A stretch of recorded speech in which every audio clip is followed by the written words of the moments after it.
আমরা 16 বছর পরে বিরাট বিদ্রোহ ঘোষণা করেছিলাম যে অভ্যুত্থানের মাধ্যমে,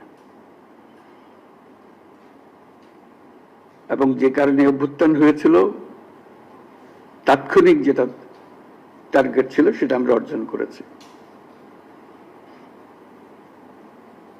কিন্তু তার পেছনে ছিল একটা বিরাট স্বপ্ন,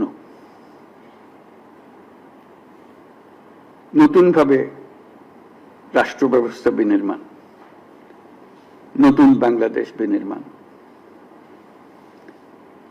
আমরা প্রতি বছর এই সময়কালটা উদযাপন করব,